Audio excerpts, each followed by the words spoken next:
Trap squad, trap squad, trap squad, trap squad, trap squad, trap squad, trap squad, trap squad, trap squad, trap squad, trap squad, trap squad, trap squad, trap squad, trap squad, trap squad. Hey, clickbaity political. Yeah, thirst trap, trap squad, squirrel squad. Our mission is critical to speak the truth to the masses. Yeah. We here for the fight. We ain't started, but we here to finish it. Sick and tired of seeing the privilege. Take advantage of the weak and the innocent. So we let our voice be heard.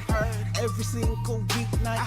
Unapologetic. Yeah. Black people, despite this white supremacist system that we live through on a daily, we still throwing up those acorns cause we represent clickbaity. Yeah. Trap squad, trap squad, trap squad, let me hear ya. Trap squad, trap squad, throw those squares up if you with it. Trap squad, trap squad, yeah I see you, yeah I see you. Trap squad, trap squad, trap squad, ThirstTrap, trap squad, trap squad, trap squad, let me hear ya. Trap squad, trap squad, throw those squares up if you with it. Trap squad, trap squad, yeah I see you, yeah I see you. Trap squad, trap squad, trap squad, ThirstTrap. Good evening, y'all. This is our first ever interview on Clickbaity, Political Thirst Trap. And how grateful are we to have Ivy Thompson here with us. The crazy thing about this is this brother, I've been kind of like following this brother since forever. I don't even know if he knows this, but the brother wrote something, I think it might have been 2012, something called Four Dads and a Brother. And that thing, that paper absolutely moved my soul. And and ever since then, I've been like low-key stalking that brother. But rather than me spending a lot of time, brother, well, first of all, let me tell you how delighted I am to have you here. So thank you so much, because I know your time is an expensive commodity. And rather than me introducing you with this short time that we have tonight, and tell the world about your qualified self, if you could just take a moment and let our viewers know what it means to be you as a Black man at the pinnacle of America's education system and acutely aware of the evils that prevent so many of us from being educated. And then you and I will jump into what is definitely going to be the world's most insightful and shortest interview. Mm-hmm. All right. Well, what it means to be me, first, it means to be a father. It means to be a husband, a family man, and someone who loves their community, someone who loves being Black, and who loves supporting Black people.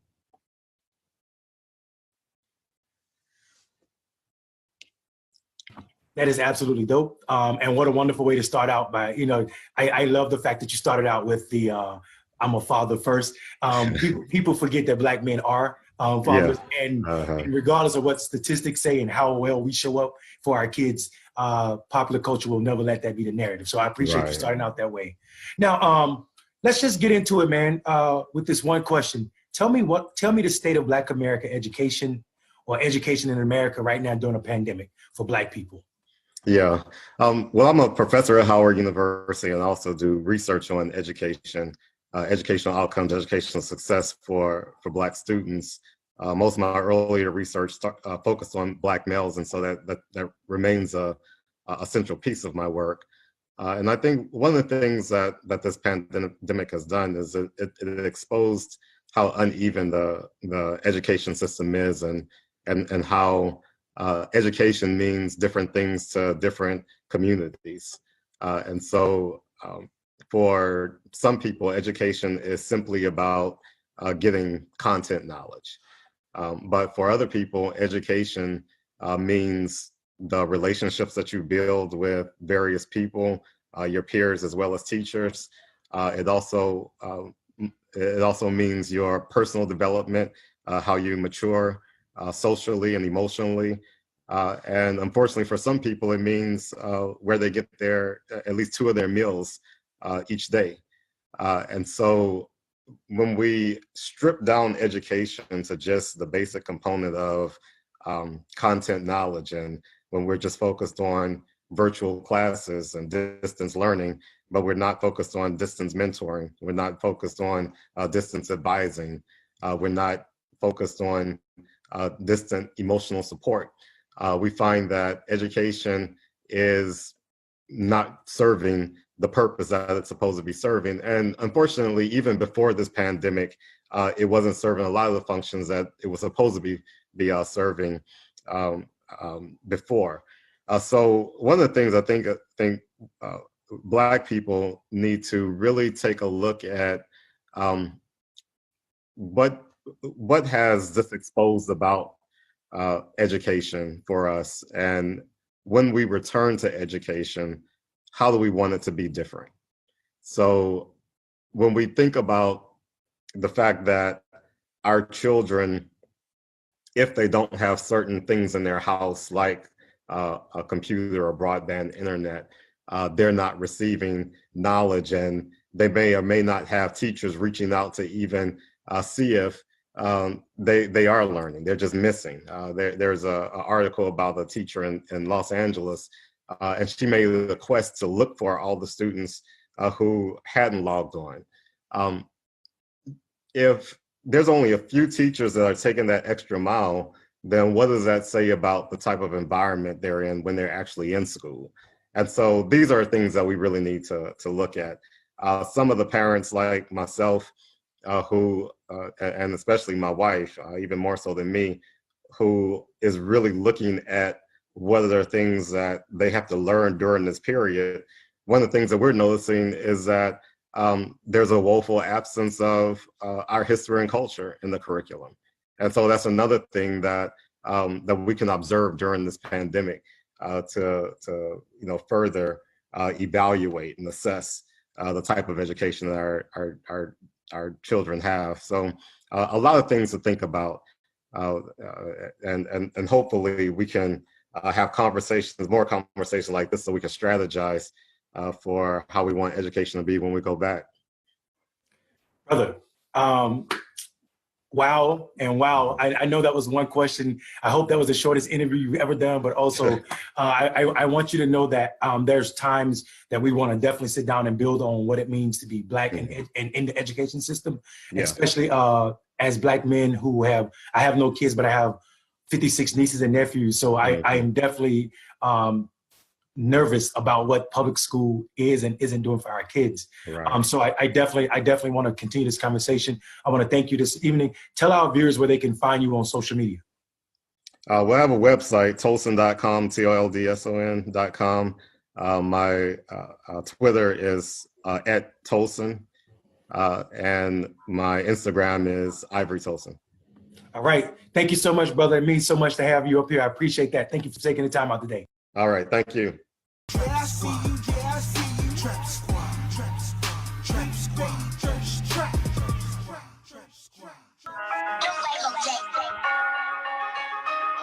I done tried to number 5, do the same work. Do the same work. Bitch, I done tried to 9 to 5, do the same work. Bitch, I was born Black. Can't no whites compare to that. I done seen a lot of niggas lose their lives cause of that, and that's a born fact. Cause I'm Black, I'm supposed to lay down and take the shit you giving me. Well, bitch, I ain't gonna stay down. My hands up, screaming, don't shoot. Because I'm Black, these pigs, they be quick to let it loose. We gotta come together, take a stand now, get this man out the White House. Yo. You know what? It's interesting. I had no idea what the theme music would actually sound like when we started the show. But that I don't dislike. Hello, good evening, everybody. You are here with Clickbaity Political Thirst Trap with Marcus Farrell. Hey, how you doing? Cinco de Mayo, but do not gentrify Mexico. Mondale Robinson. Too late, Marcus. They already did that when they took California and all the other stuff west of the Mississippi. But I digress. What's up, y'all? Mondale Robinson with Black Male Voters Project. Let's do it. And Dr. Jason Johnson, who has done nothing for Cinco de Mayo at all, although I suspect at some point after the show, I will be getting myself some tacos from Taco Tuesday, if there are any taco places that are actually open. So, as we usually do, we have a very, very packed show today in our usual pre-production meeting, which involved violence, throwing racial epithets at each other, and lots of water balloons. We came up with our usual topics of the day, and we're going to start the show as we always do. Not we're talking about coronavirus, because everybody talks about coronavirus. We're going to start the show with what we think is the most important coronavirus story today. So we'll start the show. Marcus, what is the coronavirus story that you think has not gotten enough attention in the last couple of days? Honestly, I think the biggest coronavirus issue right now is the state of literally the state of Georgia and the southern states that are opening up, and the economic impact that it's having on real communities and real businesses, right? And also this Black resistance that I'm starting to see from business owners, especially specifically Black women. These sisters aren't opening up shop and aren't letting their patroners and their customers come in. So I think that needs to be elevated a little bit more, because there's a lot of negative press about, like, down here at the mall, where everybody was at the mall and partying and stuff like that down here in Atlanta, and different events that happen. Every single time we do something negative, it gets elevated, and every time we do something positive, as normal, it doesn't get elevated. So I think the story around the Black people who are resisting and actually boycotting the open up the state orders. Mondale Robinson, what is the most important coronavirus story that you can think of going on right now? Black men are still being brutalized by New York Police Department. Cops themselves who are violating New York rules as it pertains to how you police people, and also the tactics they use. Not only that, not even wearing protective gear when they walk up to these two brothers. So what happened in New York yesterday was this brother was walking with his woman, and the cops said they violated the social distancing rules, supposedly, but the onlooker said that that's not what happened. So anyway, they slammed the brother to the ground, got extremely aggressive, put his knee in his back. Then Wanda, I gotta ask this real quick. Like, go ahead. Was he walking with a woman of another race, or was this a Black man and a Black woman? I'm just wondering why the cops singled him out of all the Black people who happen to be walking around. That's it's New York, and you know, being Black is illegal in New York, just like the rest of this southern country. So I don't know the race of the woman. I do know that that brother was, you know, brutalized, and then on top of that, one of the standbyers who said something also got jumped and beat by the cops, who, like I said, weren't wearing protective gear. So they put these people in risk of getting corona, and not to mention they terrorized them for no reason other than being Black while it's corona time. So here's a corona story that's been most interesting to me. It is the lack of true scientific reporting. And I think this is kind of a standard that's been going on all along. Most people don't know anything about science. You want to know how little Americans know about science? Watch movies like Jurassic Park, which are full of garbage, but people believe it because we don't know the difference between RNA and DNA, and we can be convinced that you can make dinosaurs by digging through 1,000-year-old poop.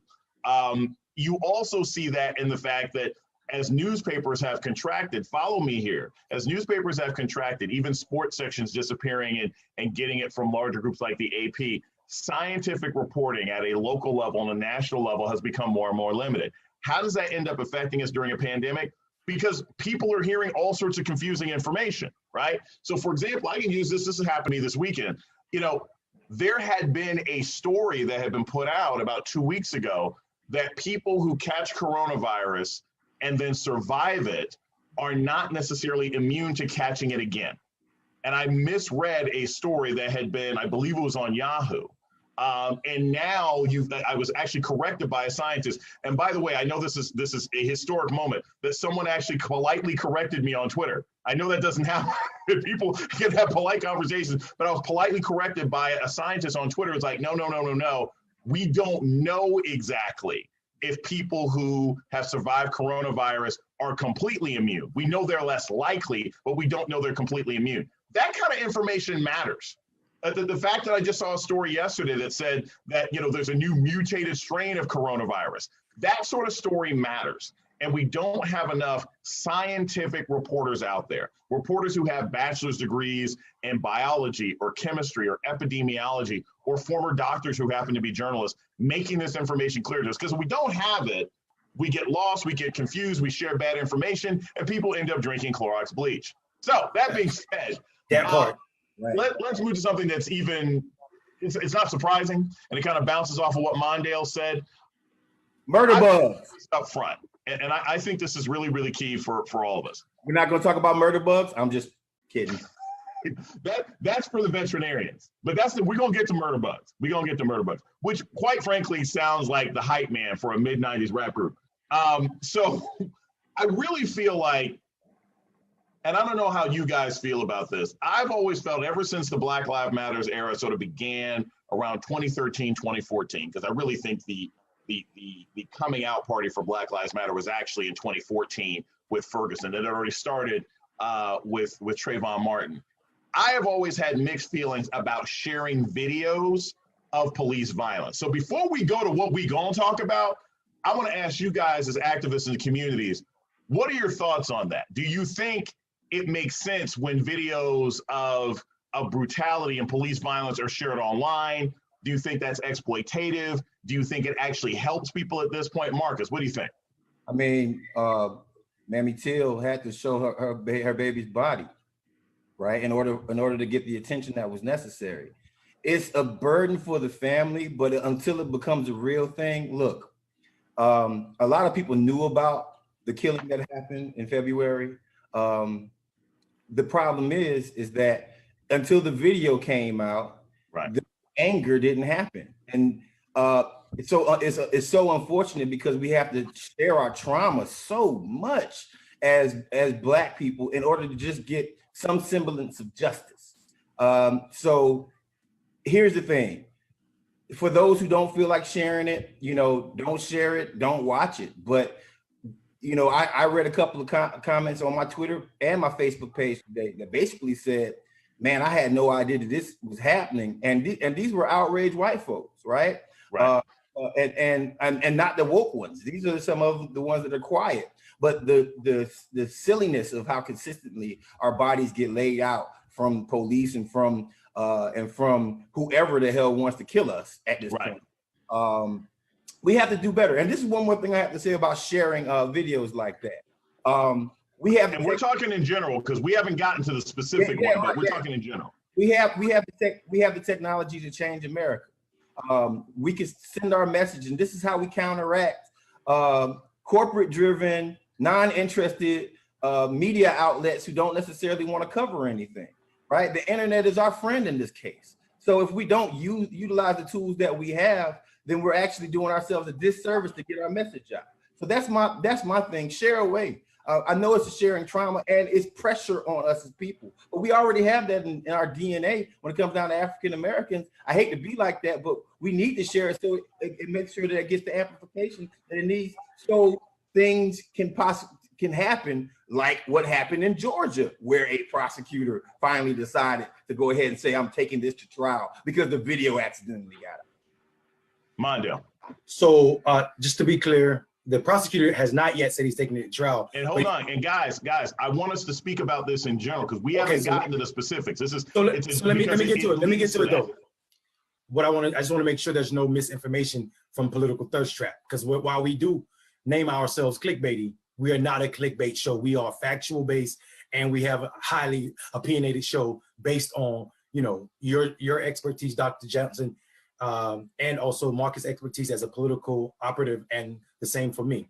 But so I just want to speak real quick that the prosecutor has not said that he's taking it to trial. He did say after the Supreme Court lifts the stay on any grand juries, he'll put it before a grand jury. We know how grand juries are when it comes to Black bodies. So that's what I'll say about that. But what I want to say about sharing the videos, I'm mixed about that, mainly because I normally say it's murder porn, and I don't normally show those videos. However, my organization, Black Male Voters Project, in talking with the family and also the lawyers of the family, we created a petition on our social media profile, and we boosted. So this means people that are not related to our organization or people that care about the work we're doing had a say in what this article was to them, mainly in Georgia where it happened, but also all over the South, because people need to know that Black men are still being lynched. Black people are still being lynched through politics and also physically, as this brother was. I shared the video mainly because some of the white people on it were saying, wait for the evidence. Before the video was released, they kept saying, this ain't happened, you just saying this, you're race baiting, all of this, like they calling me a racist. So I shared the video, and sharing the video, I think it was almost, I feel like I shared the video for the wrong reasons. It was to say to you, look, what you're wrong. We don't need to wait, because when the video came out, you see this brother just jogging, and the truck that these white men were driving, they had already drove past him and had blocked the road off so he couldn't run. This brother tries to run around them, and then they continue to try to blockade him. And this still was not enough for the white people on the page, because they still came back with like, what happened before the video, right? I'll tell you what happened. He started his jog like a normal person would, and him being Black, got him killed. So in my heart, I feel bad that I shared the video. I do understand what Marcus is saying about amplification and social media being our friend, but I also know that white supremacy isn't based on facts, and facts won't change their mind. So a couple of things I want to mention here, because I think everyone has been referring to the Ahmaud Arbery video, which came out sort of late last night today. But I want to make sure that the audience, I want you guys to all understand this and understand this framing, because I think it's key, not just to understand this particular tragedy, but understand this in general. There is, in my view, there is an actual informational journalistic value to showing video, right? And we can go way back in the day when all of us were kids, obviously, Mondale being the youngest because he just had a birthday last week, we know this. But even when we were all kids, regardless of what you guys may have been experiencing in Florida, and I may have been experiencing in Missouri or Virginia or Illinois or Alabama or whatever it was, the Rodney King tape fundamentally transformed public conversation in America, even amongst Black people, about police brutality. Because it let us know, we heard stories, we had aunts and uncles who would tell us, we had grandfathers, uncles, brothers, and sisters who just disappeared. Or we survived it ourselves. I'm sorry, and experienced it ourselves, right? But it was that video, it's like, yo, okay, everywhere. And it's this blatant. It's not just what happened to my cousin Dre. It's not just what happened to Keisha. It's not just what happened to Tanya. So there is an informational value to presenting videos of state-sponsored violence. But what is that line? And again, I want us to hone in on this before we talk about what is that line where it moves from being informational to being exploitative? Is it a matter of who is releasing the video? Is it how it's shown? Marcus, what do you think? I have to tell you just like this. Jonathan Farrell was my cousin who died in North Carolina, shot by John Kerry. That's my family member, right? That was my family member, my blood. And there was a period of time where the general public was just questioning everything. And our family literally had to put pressure and if you recall that case, that was a case where he was asking for help, and dashboard cameras actually caught his shooting, actually right out of distance, but it caught the shooting, and it basically showed my cousin with his hands up walking towards the police officers, and they shot him 8 times anyway. That's my family. So if there is a line, Marcus, that was after the car accident, correct? This is way after the car accident, right? After the 911 call that happened from the woman at the door who wouldn't help him, thinking he was trying to break in, and then they showed up, guns blazing, ready to shoot somebody. He calls thinking they're asking for help, and they weren't asking for, and they weren't trying. They were trying to make him out to be someone who didn't need help, but someone who got killed. And rest in peace, John. I miss you to death. Here's the issue. It's the family's choice, but also we know that through that, I realized that if I don't amplify this, if I don't share this right here, then the proper pressure on authorities might not happen. The proper amount of scrutiny, the proper amount of public education might not happen. All of us can't not share something, right? There has to be a certain amount of pushing back. And here's the reason why. Here's my last reason. Because again, mainstream media, up until a couple of years ago, even now, they will much rather show our mugshot than our graduation shot. Right. That means you can influence people for a trial to happen. Hey, Marcus, we're having audio issues. Is that you or Mondale? You're fading in and out. Does somebody have on a phone? No. Go ahead, Marcus. You're clear again. Yeah. So I mean, if we're going to influence juries, not juries, but if we're going to influence public discourse, and some of that public discourse starts with, I hate to be like this, but influential white people who don't believe a dang thing that Black folks go through until they have to see it on tape, and then they're finally like, oh, that's messed up. We need to fix it. We need to do something about it. So I want to add to this though. I got to mention this, Marcus, and I want the audience to understand this. We always talk about how we all actually know each other, we actually talk. But I'm gonna admit something here, which is important. So after all these years, and Marcus has told me this story several times, I never made the connection until just now that I remember covering this story on CNN and did not realize that's who you were talking about. Yeah. You always talked about your cousin. And I didn't know it was a brother. I met his fiance Right. when she was interviewed on HLN, or his former fiance. Right. And I say this because when you make this point about influential white people, I remember being at CNN and sitting on set with people who tried to claim, well, let's wait for all the evidence. Let's wait for all the evidence. Whenever there was an instance of a Black person being killed in state-sponsored violence, state-supported violence. And it always seemed so disingenuous to me, because when people claim, let's wait for all the evidence, that's usually just their excuse because they don't want to admit what is obvious and in front of them. I wanted to say that, but please keep going, Marcus. Yeah, I mean, it's just very simple. We need to use the power that we have in any way that we have. There was a certain level where folks were actually questioning, was this bad, until the video came out. Right. And when the video came out, that's when you saw the protest. When the video came out, it was more than just my family who was involved. When the video came out, there was white folks showing up to the courthouse and to the city hall and different places, right? But without these videos, because we're so organically not believed. We're so organically criminalized as Black people, as Black men. We're so organically forced to be the bad guy at all times, no matter what, where our job is now to defend ourselves in death. So, I mean, at some point, you know, at one point I remember Black folks saying, listen, we just need to walk around with body cams ourselves. Right. So, I mean, without sharing these stories, without sharing these videos, in the tradition of the griot, right, of the African griot, that helps us tell our part of the story and make sure that our legacy is and we weren't criminals, right? And that graduation poster and picture gets shown instead of that mugshot poster or that gangster poster, which shouldn't even be criminalized in this. And I remember, actually, it's interesting.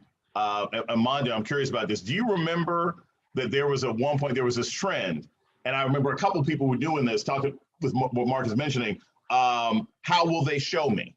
And you have brothers and sisters around the country on Facebook and on Instagram and on Twitter, you know, showing pictures of themselves, you know, maybe partying with friends and then at graduation, and highlighting the fact that when state-sponsored violence took another Black life, they always found the absolute worst damn picture possible of that Black person in order to put that on television. Right? They found that one obscure Facebook photo from the corner after you graduated from high school when you were laughing with your friends or something else like that. You know, they never showed the actual graduation photo. They would find the one that plays into whatever sort of negative stereotype would justify the violence against it. I was wondering, you know, did you remember that, Manda? And also, you know, what do you think the line is for exploitation? Marcus says, hey, look, it's what the family needs to do. But is it really up to the family? Is it what the public needs? What do you think?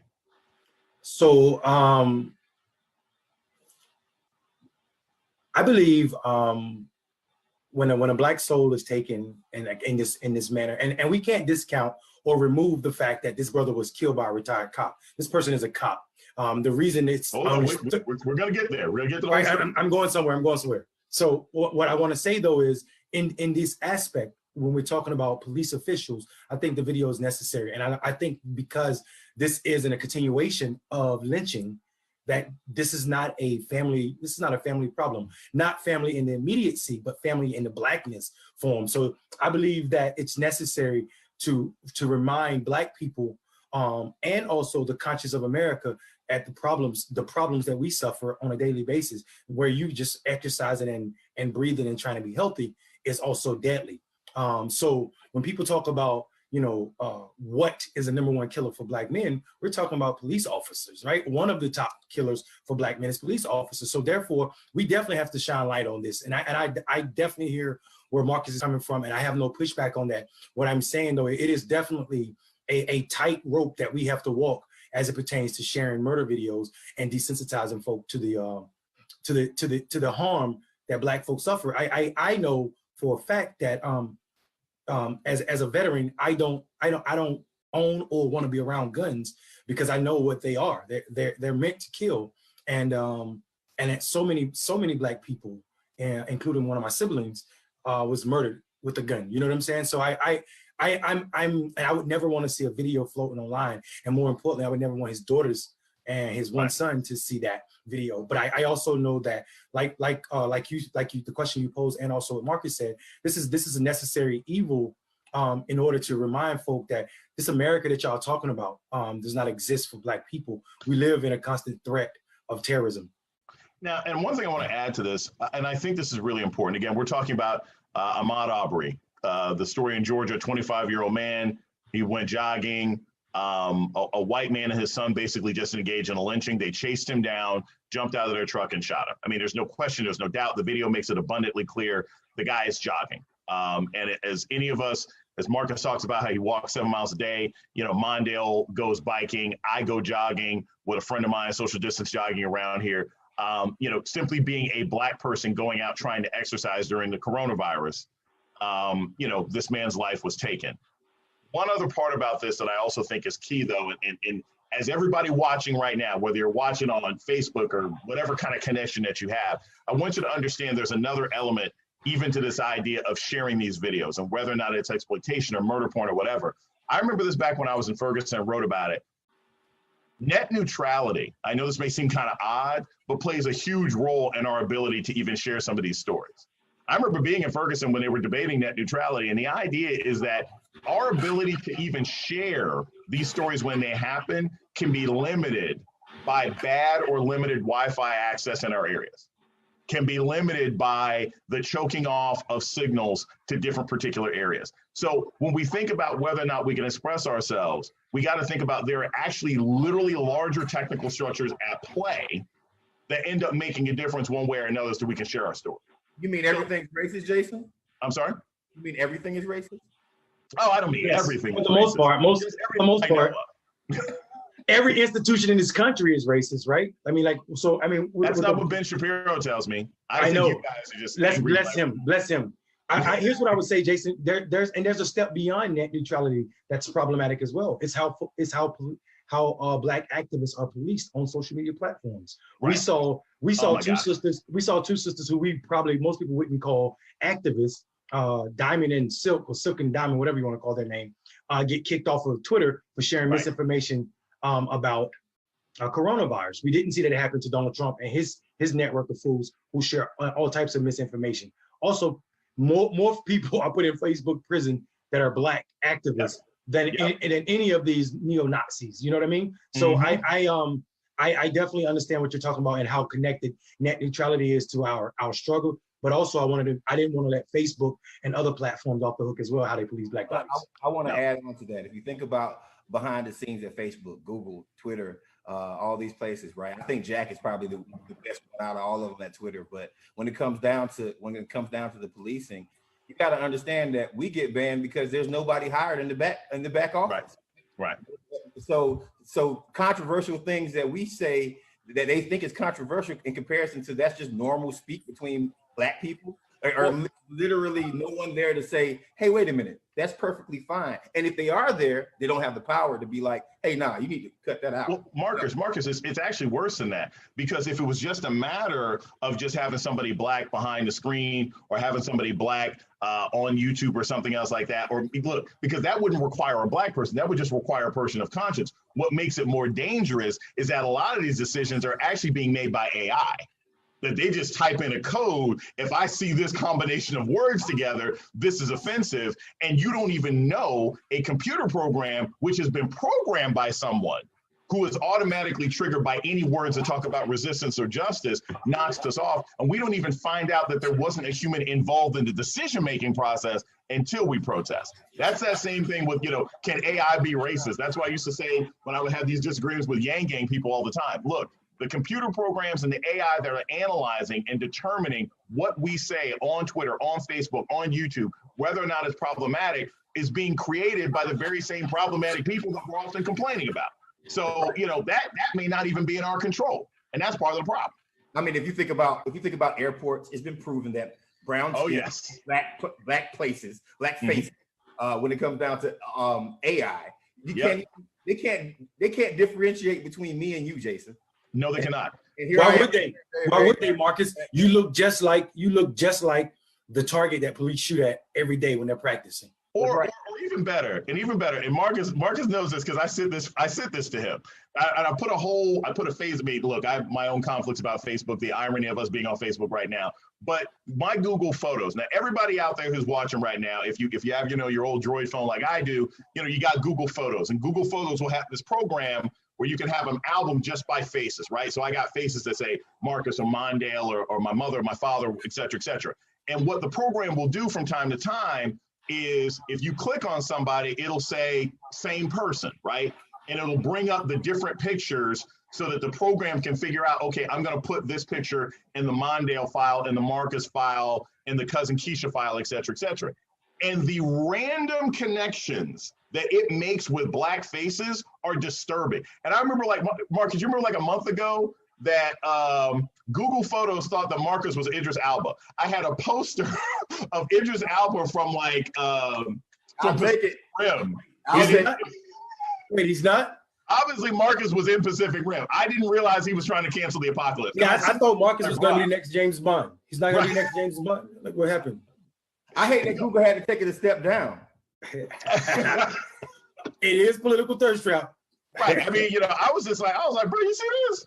Or how many times like it confused my face, like baby versions of me and sisters that I know. And again, that's just AI. And if that happens on my Google phone, right? If that's just from my photo package, what happens when you have drone technology, right? These crowds we got out here, social distancing, when they talk about fighting coronavirus by track and trace, that's what they're talking about. Tracking your phone, tracing you through facial recognition programs. And if those facial recognition programs can't see the difference between this black person, this black person, and this black person, it is literally just an AI-driven version of the same kind of suppression that we've seen in other areas. Can I get an amen? Amen. So I think this is key. As much as we want to disturb you with the dystopian future that we face, there is a possibility that our future is an absolute terror and hell. You want to lift every voice and sing? Yeah. What we're going to find out as we're looking forward is whether or not our future could be slightly better if we have a president who isn't named Donald Trump. The man who is most likely to beat Donald Trump, at least so far, would happen to be Joe Biden, who was the Democratic nominee since Bernie Sanders officially dropped out of the race. Joe Biden decided this week that he was going to drop the Lift Every Voice plan, which to me sounds like Mayor Pete Douglas' plan and the National Black Chamber of Commerce had a one-night stand and this is what they produced. I was not overly impressed with the plan, but Joe Biden rolled out his plan for Black people. So my question for you all is, do you like the man? Do you like the plan? And do you think it's going to make a difference? Hey, listen, they done Columbus, the Black National Anthem. And yes, the plan is called the Lift Every Voice plan. Yeah, the Columbus did.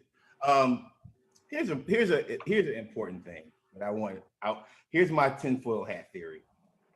Because they dropped that that Lift Every, I just want to call it Biden's Black Plan. I don't even want to use that terminology. Just call it LEV. I think we should, because it shows the redundancy and the ridiculousness of the plan. So go ahead and call it what he named it, so we can call him out. Can I call it a hot mess? That works. You could. All right, so listen. It tells me, my tinfoil hat says to me, that was the calling card for go ahead and saying, we're not going to pick a Black vice president. Y'all might as well get out your head, just because of the timing. Because they can finally say, they can actually say right now what we did. Pharrell. I think Marcus froze. I see. That's what happened. The man came after him. Yeah. You got too controversial, Marcus. Net neutrality, man. We talked about it. Exactly. But I don't that's not a coincidence. Right, Jason. I don't want to speak for Marcus, but he'll be back. I promise you. So what I do want to say though is, when Joe Biden released his plan yesterday, he said on his website that he knows Blacks can never face or have a fair chance at the American dream so long as entrenched disparities are allowed to quietly chip away an opportunity. I would push back and say that Blacks will never have a chance at the American dream as long as white people like him continue to participate in political pietism and also basically continue in this policy, creating policies or rejecting policies that will benefit and uplift us, i.e. Medicaid for all, Green New Deal, and other policies that benefit Black folk. And also, as long as he reject policies like, or rejecting the need to discount or discourage policies like his crime bill, for say. This is a person who's yet to disagree or step away from his stance on the crime bill. So I think, one, to niggerize the Negro National Anthem and call this plan, which is not even $1 billion. It didn't even reach $1 billion. That did kind of bother me. It was a very 99-cent store feeling to get 900 million, but you can't. It was so disrespectful. Yeah, so disrespectful. So, but for him to, to introduce his plan as if it was something great, and then say and start off his comments about the plan saying he knows, it felt so white. And I think Marcus may be, I think Marcus may be onto something about this. May be it, saying that, hey, no black vice president for you all. Take this $900 million, which is so funny to me because a lot of it is spent on gun control, which is actuality not a problem just for the Black community. More white men kill themselves at home in the suburbs with guns every year than Black folk, but the media don't carry that story that way. So the Biden campaign cut me out. I was about to say, Mondale, look, we said we took up for you, bro. We said that. You pissed off the man and they kicked you out. That is literally, So Mark Zuckerberg was like, y'all getting a little too raw. So we already called out Facebook tonight and net neutrality, so he's not happy. Exactly. But what I want to end up and say, this is beyond.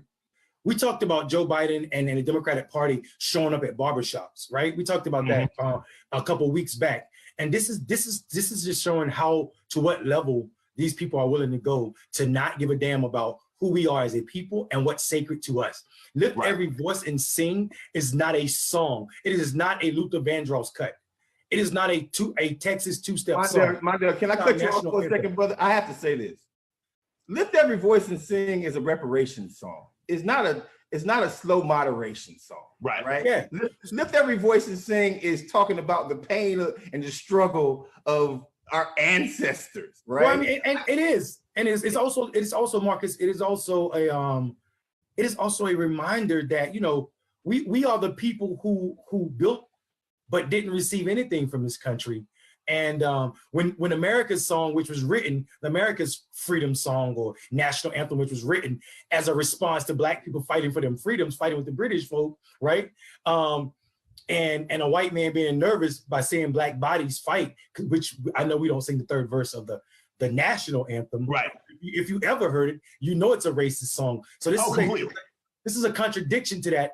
And for Joe Biden to take it and say, here's your crumbs, here's your peanuts. Here's the thing. Hold on, Jason. Somebody hold on. I want to post this to both of you guys. So I get it because we had this conversation before about whether or not this is crumbs, et cetera, et cetera. Here's where I think the rubber meets the road, and I want you guys to both sort of address this. So do you think that this plan is a matter of a lack of powerful Black voices in the room?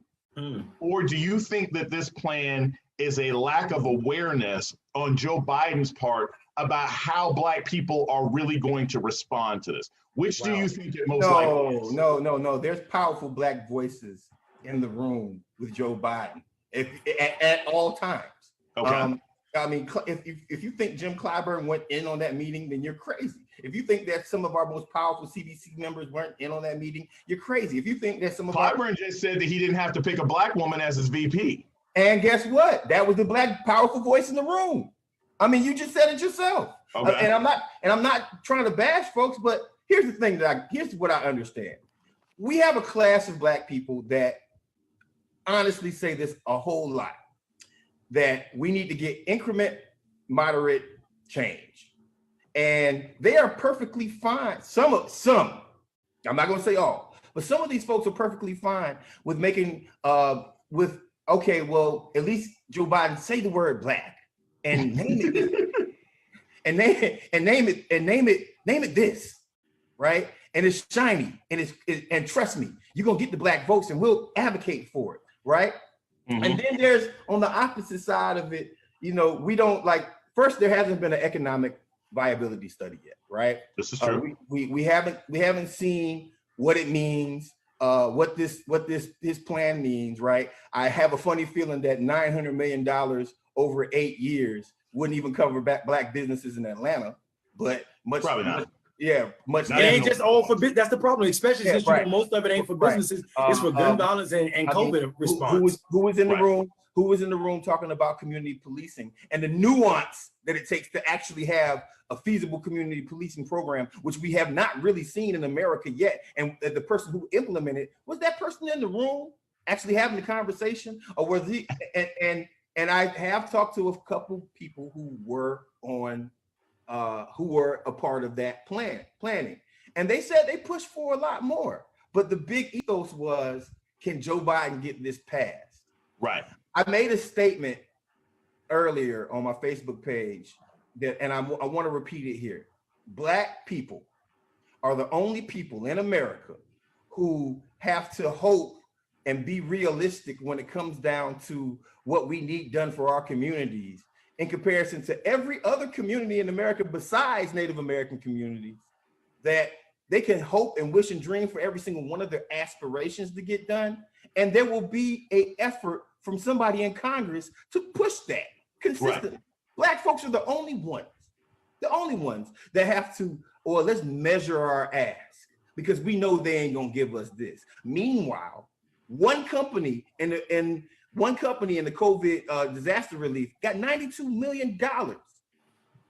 We're getting 900 million, and one company got $92 million. So you see the exchange here in the weight. But I also think something that's really key about what you're saying, Marcus. I'm curious what you also think about this, Mondale. You guys have both run organizations, right? You've been a part of, you've been executives, you've had organizations that you've launched. You know how much money it takes. You know what happens when you have a budget at the beginning of the campaign, at the beginning of the project, and then you get halfway through it and you're like, yo, you got to go back to your funders. What I found, and Marcus, you sort of alluded to this, what I found particularly problematic about the plan is not just the symbolism of 900 million over $1 billion. It's the idea that, yo, did you run these numbers before or after COVID, right? Because these strike me as pre-COVID numbers, right? After coronavirus, with the number of people who have already lost their jobs, who will lose their jobs, who will never be able to return to their jobs, who will never be able to go back to their homes, who won't be able to afford to go back to school, you are going to need a Marshall Plan, not a Douglas Plan, not a Lift Every Voice and Sing plan, not a Get Rich or Die Trying plan. Come on, y'all help me out. Whatever kind of plan we use. $10 trillion is what we need. $10 trillion at least. Exactly. I mean, the slap in the face. The slap in the face that's most important that we need to think about. You had a point. I want to make sure you. Let me answer Jason's original question. Yeah. I don't believe there were powerful Black people in the room. And here's what I mean by that. This is a pushback on Marcus' thought. The idea of power should always rest in those who have the ability to move the masses. And no one like that was in that room. And beyond that, no Black decision makers were in the room, right? So when we talk about power, what's a Black decision maker? So we have to remember that power, there's two types of power, perceived and actual. And actual power does not lie with political folk, nor does it lie with elected officials. Those people are the subject of real power. We just haven't actualized it yet. So I believe there was not one actual powerful Black person in that room. Not enough people in that room, not one Black person in that room could move the masses of Black folk to respond, or nor were they accountable to enough Black people that they said this was a dumb idea. That's what I want. So here's the funny thing that I noticed. Sean Puffy Combs decided to get on an interview and say, "Hold your Black vote." All of a sudden, things start moving, right? Let's keep it 1,000 right now. Mondale, you do have a point, right? But I think power also, some power, local power, concedes itself for another seat at a higher table, right?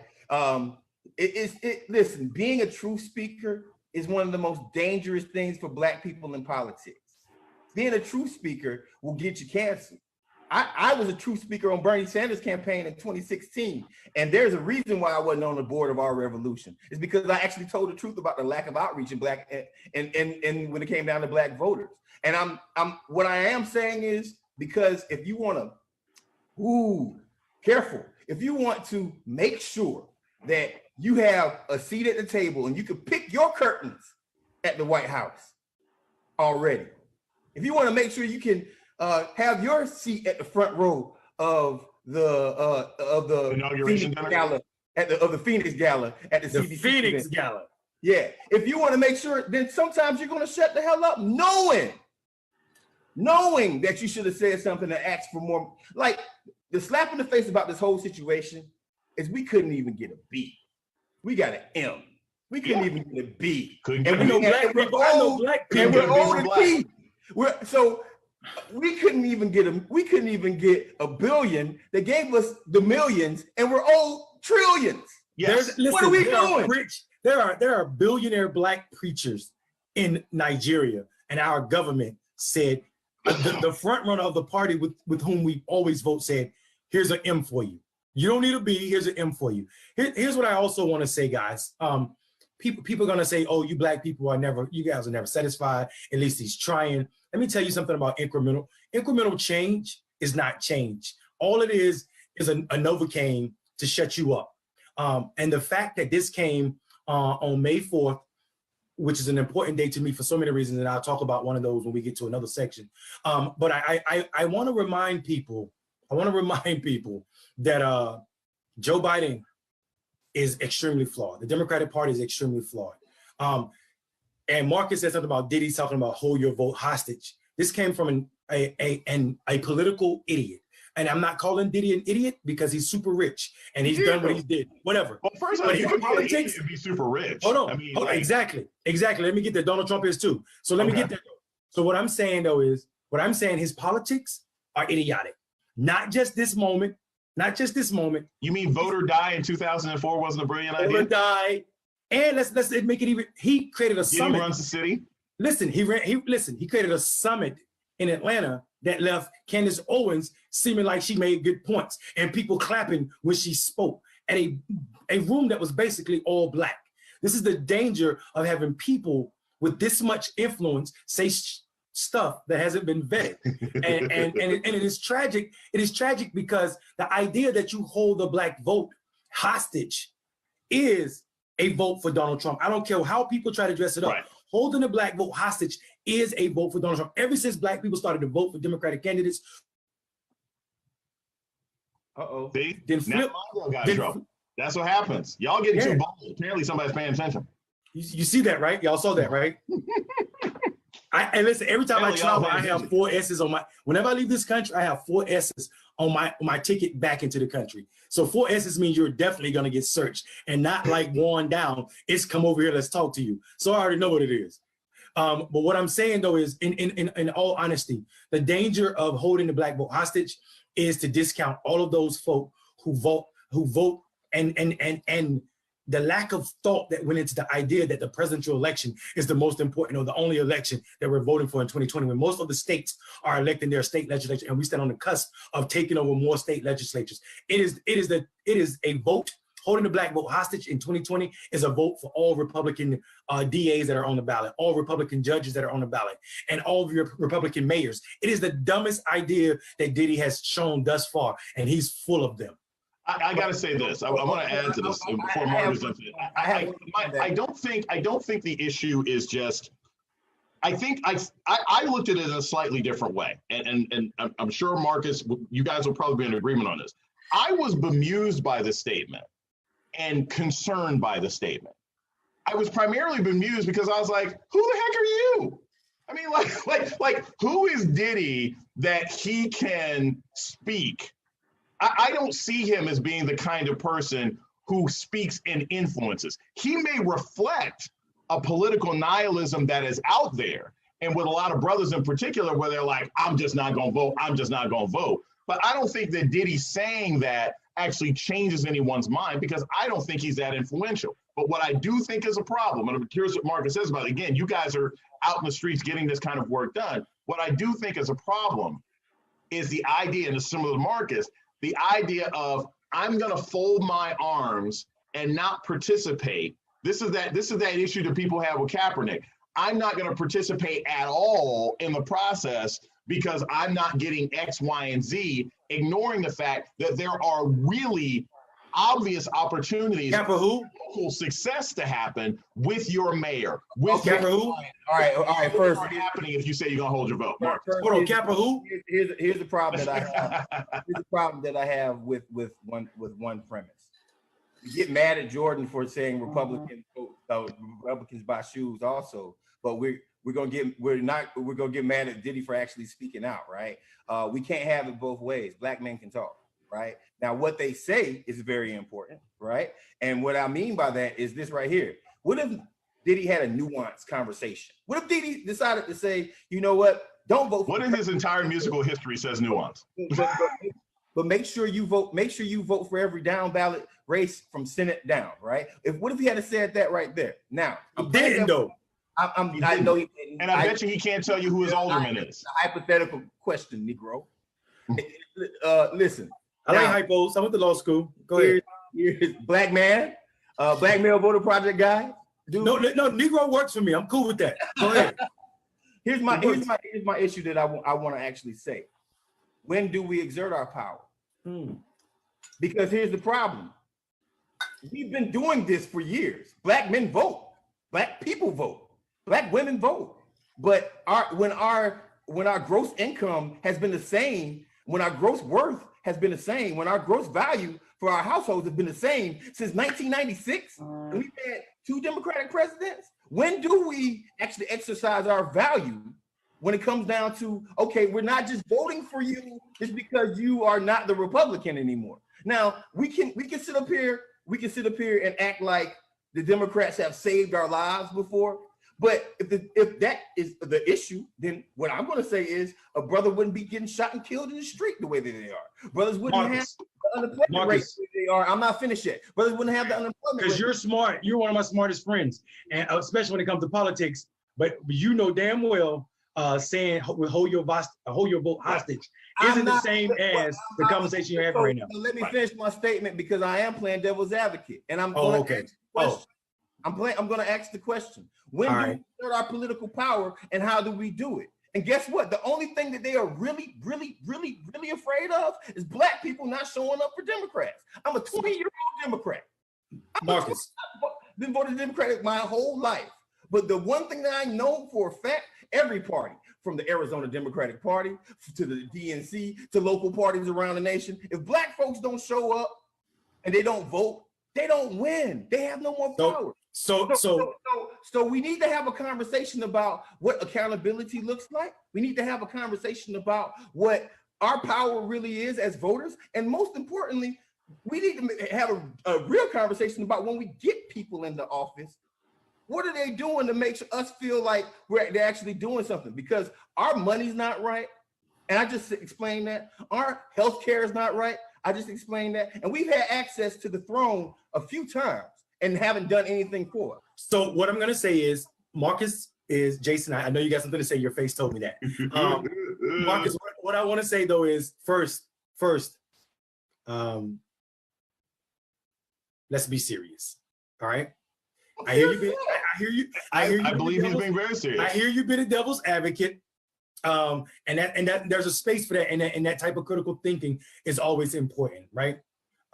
However, let's think about the history of America, right? And when black people don't show up, what happens is white people will lose this election, definitely, if black people sat at home and held their votes hostage. What will happen though is the next election cycle, automatically every election cycle that we've given them elections will be forgotten, and they will not invest at all in our communities. So and that's more difficult. Hold on a second, Marcus. Marcus, hold on a second. So what if black Marcus, let him finish his thought. Let him finish his thought. Shut me down, man. Hey, look. Let him finish his thought. We ain't shut you down, fam. We just listen to you. Let him finish his thought. You make great points. You turn into Marcus. This is why I remain hat free. Finish your thought, my dad. I'm going to go to Marcus. I'm a little nervous about that last statement. I want you lucky you in Georgia. I will put pause on you. No, I'm joking. Non-violence. The overall negrosity of this conversation has reached 100 levels. It went to 100. It went to 100. I took it there. I'm sorry. Listen, I'm gonna tell you why I'm mad, son. I'm gonna tell you why I'm mad. Listen, but in all actuality, seriously, we can't sit down because we know, one, the number of jobs that will be lost, political Black jobs that will be lost, and also there's no coming back from it. White people don't remember all the times we saved their tails. So they don't remember that, right? So what we're obligated to do is, one, to remember that fact. The second thing is, Marcus, you're from the South. Dirty. From the South. Your grandpa, I know your grandparents and probably your parents said to you, you got to know your white folk. You got to know your white folk. That's right. I know my white folk. And when I say my white folk, I'm not saying I own these people. I just know how to carry them. I don't need anybody that don't play politics to tell me how screwed up the Democratic Party is. I am a victim of it every day I go to work. I am questioned every time. You haven't answered the problem. Hold on a second, bro. Hold on a second. Hold on. Mondale, finish up your thought. Mondale, finish your thought. I'm getting there, Marcus. Pipe down, Jim. I got you. Because you're talking. I ain't hearing no answer. Hey, like Kevin Hart tell the boys on the Heart Radio. This is bad radio, bro. This is bad radio. Listen. So what I'm saying is, we have to know that we know the problems that exist with the Democratic Party. But what I'm saying is, since we voted 70-30 in the last election that Black people voted for Republicans, we've not seen anything from that party that showed us when the Republicans, when they sat Fannie Lou Hamer and her contingent at the Democratic National Convention in '64, we've not had anything from the Republican parties. They gave up completely. When Ronald Reagan and the rest of those Democrats left the Democratic Party, the Republican Party started on this program or this path where they said, we don't care about the Black vote, period. So that is not a path forward. It is not strategic. Now you ask me, when do we exert our power? Here's what I'm going to tell you, brother, and you're going to look at me like I know that, but I need to say it. Voting somebody into office is not revolutionary. Voting their ass out after one election is revolutionary. Unelecting a lot of incumbents is what we need to do to exert our powers. That's how we exert our powers. Marcus. Listen, no, I don't disagree with the last statement. The problem is the nuance and the lockhold that the Democratic Party and also people who we just vote for in general have over our communities right now. We could sit up here and talk about how we vote somebody out in the primary, but to be honest with you, there's so many folks in the community that have a investment in having a seat at the table and a seat at the table mentality that it's hard to vote out someone who has literally not brought home the bacon for the community in years, but has been a 20-year CBC member in their community, right? It's hard. It's hard to vote that person out, right? And as soon as you try, that's when the narratives that happen, like you could be a young Black progressive and say, I'm going to run for Congress against CBC member who hasn't done X, Y, and Z for. And by the way, I mean, there's a lot of CBC members who do the work, but there's some that don't do the work, right? And if you're a young Black person in that same community, well, first, let me pause. Dear progressives, stop running white progressives against CBC members in Black communities. That's dumb. I'm glad you said white progressives, because we need to make a distinction. White progressives are not progressive for the most part. Right. For the most part.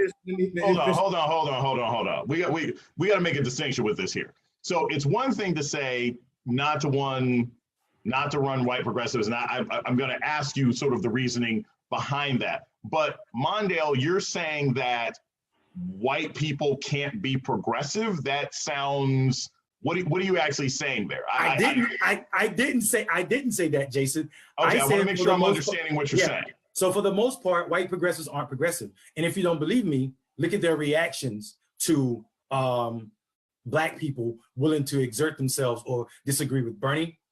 Look at how they are responding to Kendra Cotton, who said something about John Ossoff in the Senate race in Georgia about him not deserving it, him not putting his name, shouldn't have his name on the ticket for Senate because he lost a $40 million congressional election, and how white people are coming at her. What I'm saying, for the most part, white people aren't progressive; they are white progressives. This is why we differentiate between progressive and white progressive. And if it's not, it's definitely why we need to.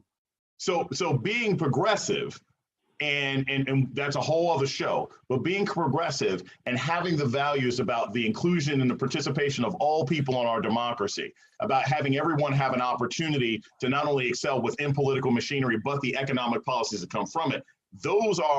That is a race neutral position to have. But because of people's pre-existing racial biases, that prevents them from acting properly upon a progressive agenda. That's what absolutely. That's what I'm saying. That's exactly what I'm saying. And to prove it, we saw them. I got you, Marcus. I know it's your space. To prove it, we saw them throw away Elizabeth Warren for not being supportive of Medicaid for all. But Elizabeth Warren was the only candidate willing to sit down and talk, and also let Black people correct her when she was wrong.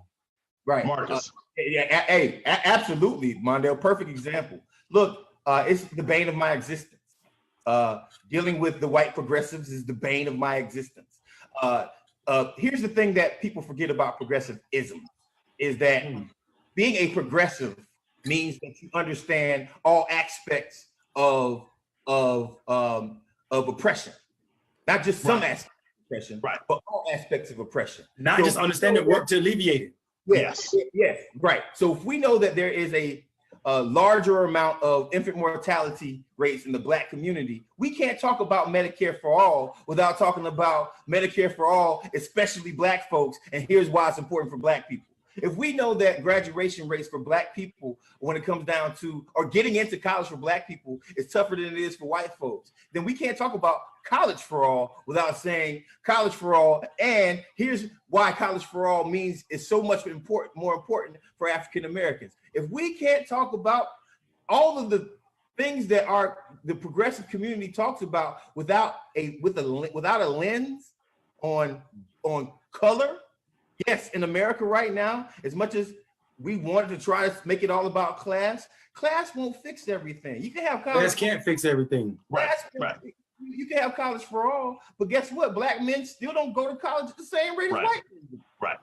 And even if they do, Black men born in affluent families. My thing is this right here. White progressives, some of them do get it. There we go. I wanted to make sure that we made that part clear. Of course. Right? I said for the most part.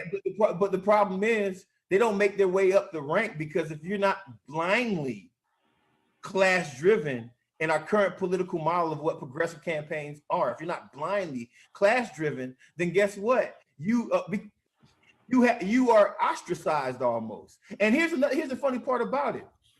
White consultants who run the DNC that everybody says are moderate, they're the same guys that are running these progressive campaigns. Don't get that. Biden, and let me go further than Biden. Bernie used same consultants as Hillary for a portion. So like some of Hillary Clinton's consultants, male consultants, were used by Hillary Clinton before. So last thing, bigger than consultants, right? White power structures go golfing together. White power structures hang out. Both sides of the aisles. Yep. Right. Say that, Marcus. Hang out with Democrats. So if you think that white progressive leadership is not hanging out with moderate progressive leadership, that's why the deal got done. Hold on a second. I got to address something real quick. Hold on, Marcus. This is important. This is important. This is a public service announcement. Jim Furry, I like you, and I respect you sometimes. But what you just did will never happen again. Do not come on my show. Do not come in our comments with that. That is not funny. Jason is a hardworking Black man who worked his ass off to get everything he got. And what you did will not be tolerated on this show ever. And if I had the ability to block you right now, I promise you I would. You lucky this is a public page and I can't block you. Don't bring that white people trash to my show. That is garbage. Don't do that ever. Don't ever do that. That's all good. I don't know what happened. I don't know this don't person, ever start that. But don't ever start that. Listen, this show is not the space. This is not MSNBC, Twitter. This is not CNN, Twitter, where you're gonna go and say crazy stuff like you just said, when somebody had the ability or almost lost their pay behind something silly, and you're not gonna bring that up in my conversation. Don't do it ever. Ever. I will say this. And I think this is key as we go to sort of our last historical topic.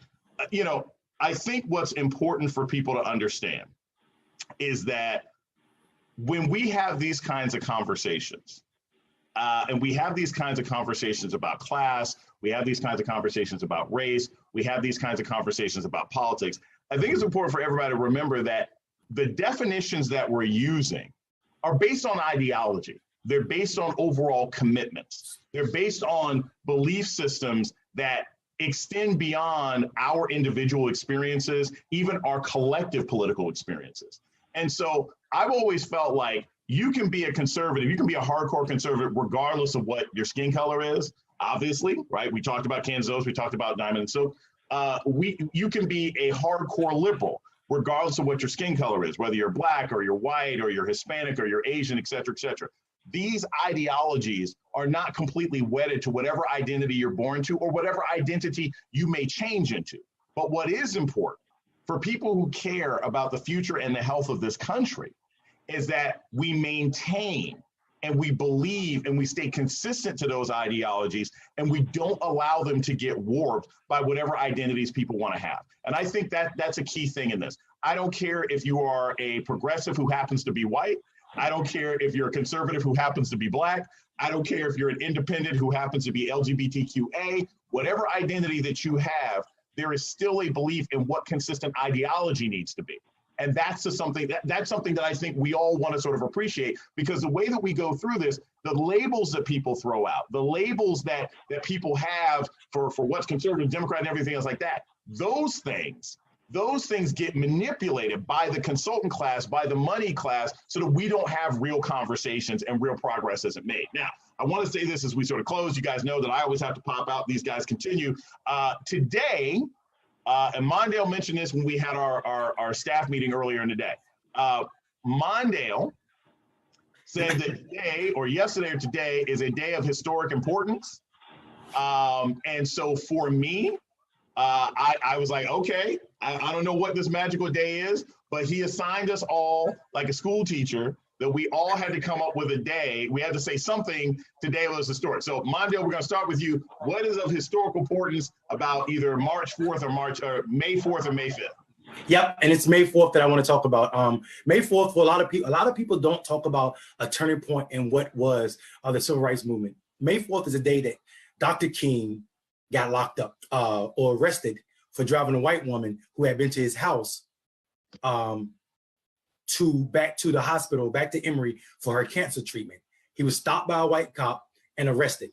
They made him pay a fine. He paid the $25 fine, but then he sat down and participated in the sit-ins, and they freed all 200 people plus that were locked up in the sit-ins, except for him, because they said he violated his probation, a probation that they never told him about for a speeding ticket, and then they locked him up and put him on a chain gang. When that happened, Dr. King's father had already endorsed Richard Nixon, telling him, hoping that Richard Nixon would get involved in what was going on as it pertains to the civil rights movement. Richard Nixon's mom, Kennedy, so one of his aides leaked what had happened to him about King, and he called for King being freed. Robert Kennedy, upset that somebody gave that information to his brother, and Kennedy spoke on it. Robert Kennedy was angry and said, "You just ruined his election." However, John Kennedy still said something which caused Martin Luther King's father to flip his vote and write this pamphlet that white people and the media wouldn't cover, but it was passed around all churches. It was called the Purple Pamphlet. If you haven't read it, you should, because it's powerful, and it talks about a candidate with the soul and what it means to have candidates that are, even when they are forced to speak, they speak against their will and opportunity for them to lose an election. And that's what Kennedy did. I'm not raining or singing Kennedy's praise. I am saying that on May 4th, that year, King being arrested and put on a chain gang changed how people saw what was going on in Black America, especially in the South. Hey, Marcus Farrell. Hey man, listen, Mondale, that touches home because I'm thinking about Martin Luther King would be my neighbor right now, where he lived. He would be my neighbor in Atlanta, Georgia. You gentlemen both have been around my area, right? And I think about the route that he took to go from his house to Emory, and how, wow, that's what that brother had to go through, and he got pulled over. It's pretty damn hard to get pulled over. But so that's just what I'm thinking, and how much times have changed a little and how much they are the same. My memory is on May 4th, yesterday, a year ago, my mother became Dr. Rosetta Bobo. And I think about the struggle that my mom, and I talk about my mom a lot because my mom is the most influential person in my life, right? And to see her go from having a little kid on her leg that begged for video games, and as I said before, like took on extra jobs just to make sure that I thought that I wasn't poor, but in actuality, we were doing all right at the most part. And for her to finally cross that stage to get a PhD, and in a city like Tallahassee, and I'm not going to knock my hometown too much, but I will say there is a very elite class of African Americans that shut my mom out because my mom wasn't a part of the in crowd, and because my mother was a Black woman from Batesville, Mississippi, who lived in Tallahassee, that didn't have any kind of social pedigree within our own communities, and much less the white community, right? Even though she was an educated, she got her college degree and she got her master's while I was growing up. But to see her turn into Dr. Rosetta Bobo was not only something that was more than just an accomplishment, but it was like, hey, listen, take that. And from now on, you can hate on her as much as you want to, as long as you call a doctor first. That's beautiful. Well, Jason, tell me why it's important to you, brother, today or yesterday. So here's the thing. I don't have anything nearly as meaningful to say as either of you. Today, May 5th, as you guys have heard me say in the past, I always go to retronews.com just so I get sort of bright anniversary sorts of things that happen. Today in history is an important musical and cultural day for me. Today is the day in 1979, May 5th, that the song Reunited by Peaches and Herb was finally released. Now, I know that is a campy, soupy, bad late 70s, early 80s disco level song. But I will tell you this, and I know this may sound silly and corny to a lot of people. I remember growing up that was always a song that my and it feels so good. Reunited and Misunderstood. That is a song that I always saw my parents dancing to in the house. Nearly as meaningful to say as either of you. That is a song that I saw my father play if like he and my mom were going out. You know, they didn't call them date nights in the 80s, right? But that was a song that was always really associated with Black love for me. And as somebody who grew up in a home, you know, look, I have both of my parents, you know, they were there, but there's not a lot of music that immediately sort of puts me in the mindset of what it means to be in a committed, meaningful, substantive, and supportive relationship with somebody. And that song does. That song hits me that way. When I saw that today was the anniversary of that song, I actually texted it to both my parents. I was like, hey guys, like, you remember this song? And I got different kind of memories from both of them. So not as meaningful as MLK, not as meaningful as somebody getting a doctorate, but you know, reunited, Peaches and Herb, campy as they are, braids in their hair. Jason, that was meaningful, man. Black love is important, brother. Hey, Black love is important, and it's also revolutionary. I love my brothers. I love my sisters. It is definitely real. We're going to spend this last 20 minutes. Jason, you got to hop. Say bye to the fans. Much. Tell them where to find you. Thursday. Wait, tell them where to find you. Oh, yes. Follow me on the Twitters at Dr. Jason Johnson. I will be back 8:30. More nonsense on Thursday. See you guys. Hey guys, we're gonna spend the last 20 minutes of this show, the 19 minutes of this show, me and Marcus laughing and also taking your questions. So send them over, watch us answer them, regardless of how ratchet or serious they are. Let's go. Marcus, thank you for another show. Tell me about your weekend, brother. What happened? What went down? My weekend was dope. I went to the other side of my house because I'm social distancing. I walked this weekend. I walked I didn't walk this weekend. So today I walked 7 miles, and yesterday I walked 5 miles, and I did a little jogging in between. I started realizing that corona body was catching up with me. So I changed my diet. Corona body? You gained 30 pounds? Oh, not 30, man, but 5 was too much for me, man. I was being real cognizant of how I was looking and stuff like that. So, you know, And literally I changed my diet. I started doing nothing but vegetables and meat. I did the little low carb Atkins thing. Okay. About 48 hours, and I lost all the weight that I got back to my little plan shape again. That was the weekend. I listened to a couple of beats. I wrote my first rap song that I wrote in probably about 4 years at this point, to a beat from one of my friends that he sent me because I was just feeling it so much. And I tried to find cannabis, but it's hard to do in Georgia if you're not Right. Yeah. Marcus, hold on 1 second. Keisha McGee asked us, will we be addressing current events and the resolutions? So all we do is address current events the whole show. Keisha, I don't know if you hopped on late. Thank you for your comment and your question.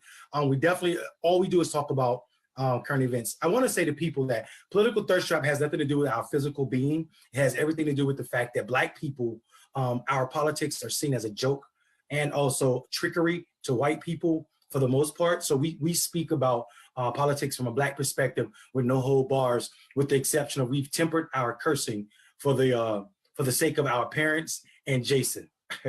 Marcus, what do you want to say to Keisha? Listen, our current events. First, you're just not going to get it like how we get it. I mean, we started this just because no one else was doing what we were even attempting to try to do, right? So for your enjoyment, we kind of structured this because, believe it or not, each one of us on this show have argued with each other in separate ways, but we also have agreed with each other in different ways. And having, and even me and Mondale, like our interactions are fire. Yeah, are violent at times, right? But it's all because we have different ways of trying to take our freedom, right? So what we were hoping that folks would do is like and share this show to get an aspect of freedom talkers in a way that we possibly can. It happens to be three brothers talking. We haven't seen three brothers talk in a long time, right? We brought the political, so there is Black conversations from the barbershop, basically, like literally LeBron James has one right now, right? But there's not Black political conversations from nuanced thinkers that actually do this for a living and can actually answer and ask you questions and ask each other questions and answer questions that comes from a Black male perspective. Not discounting any sisters, because eventually, very soon, I've already invited some sisters that I want to see like talk with us, right? And that's going to happen very soon. So don't worry about that. That's coming. But right now, we want to establish ourselves. We wanted to make sure folks got used to seeing our faces and our mentalities. And believe it or not, everybody plays a different role every week, and it's a beautiful thing. It is a beautiful thing. I also want to talk about my blow up. I have small space for people who don't consider what blow up, bro. About Jim. Like you can't make comments like that because they're dangerous. And I know that you now have a viral moment if you want about Jason. That's fine. What I will say though is not on my watch. It is not okay to make light of people, especially Black people, losing income when we know we make up the lowest rung of all of those factors that measure and mark life as in this country. So I'm not regretful for anything I said or how I said it. I'm telling you right now, if you come on this chat with some silliness like that, trying to come for that brother who has, in his own right, dedicated himself to the betterment of Black folk. And I have no space for it. I have no tolerance for it. And the fact that you can say, if you want to, that you didn't know it was problematic, I tell you it is problematic, and you had to know, because we can't afford to not have Black voices that care about Black people on mainstream media, because we're already such a small segment of those that are talking. I mean, so that's how I feel about that. I mean, listen, first, the fact that people think it's cool across the board to ridicule mistakes because they might attack or they might have valid or invalid criticism about their favorites is where the social media space has gone. I don't dislike I don't dislike many people, right? But what I do dislike is nonsense comments. I'll talk about my own life, man. Like being a Russian bot. They don't make Russian bots in Tallahassee, Florida, right? What happens is people need narratives to tear you down. And especially if you're an African-American male, especially if you're an African-American male in politics, but more importantly, if you're a Black person in general, when it comes down to you being able to express yourself freely and not fall in line, you're going to get attacked. If you're a neoliberal that decides to not fall in line with a Republican, you're going to get attacked. If you are a moderate who decides to not fall in line with progressives, you're going to get attacked. If you're a progressive that decides to not fall in line with a moderate, you're going to get attacked. And that's across the board, but there's a certain visceralness with African-American people, man. They come at us with everything they possibly can, acting like most of our struggles was a little bit harder to get to where we are, right? You know, I don't know many Black folks that had that was spoon-fed opportunities, right? And Jason wasn't the person that was spoon-fed opportunity. That brother has been in the game for decades now at this point, giving political commentary. More importantly, a lot of people that don't know this, he teaches Black kids. At a HBCU. At a HBCU. He teaches Black kids. Jason could easily be at an Ivy League university if he really wanted. What's Ivy League University? I know. I'm just saying. For me, like, I mean, like, but what I'm saying is, like, pay grade wise, he's made the decision that he's dealing with Black folks at Morgan State. And I'm going to respect that no matter what. As a matter of fact, I was blessed enough to be one of his guest lecturers at one point in my life. And I saw the faces of the students that he teaches, and he cares about them a lot. So Jason, if you're watching this later on, we're not trying to kiss your butt too much, but like, you're not going to come on my show or this show or Political Thirst Trap at all and bash any of us without some legitimate backing, and we're not going to let you have it. And you might get I need a button where I can. Yeah. So, and beyond that, I mean, like, Jason probably, and I know Jason disagrees with me blowing up that way because he would have just rather just ignored it. I'm not that person, though. I don't get to sleep at night when I ignore that type of white privilege. So I'm always gonna call it out, and if it's problematic, I'll deal with the fallout. But I'm telling you right now, this ain't the place, homeboy. This ain't the place. Marcus, close us out. Come on, bring us home. Very simple. It is yesterday. Yesterday was May the 4th, so May the 4th be with you. Very big Star Wars fan. Don't go outside. I think I've said this maybe 6 times at this point. Don't go outside. Don't social distance yourself, man, and make sure that you go out of your way to have conversations with your friends and family that is not safe yet. The new boycott, the new civil rights movement at this point in my life, the new bus boycott is to go against what these Republicans are trying to do in our states, right? And make sure that you take care of yourself. So you won't see me at Piedmont Park. You won't see me looking at any flyovers of jets wasting military money from the military. That's our money.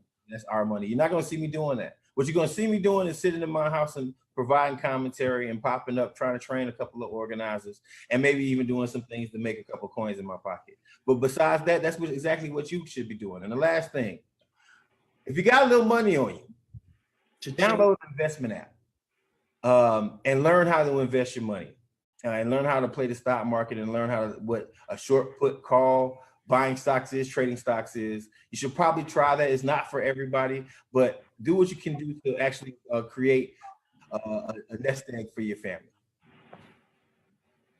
And that's all I got, my brother.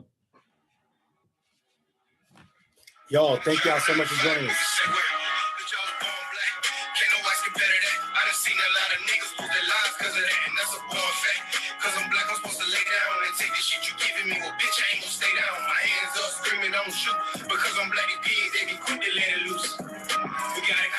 Take a stand now, get this man out the White House. We done playing around. I'm done talking. Yeah, I done said it all. It's time for clickbait, political thirst trap. I'm done talking. Yeah, I done said it all. It's time for clickbait, political thirst trap. Thirst trap. Thirst trap.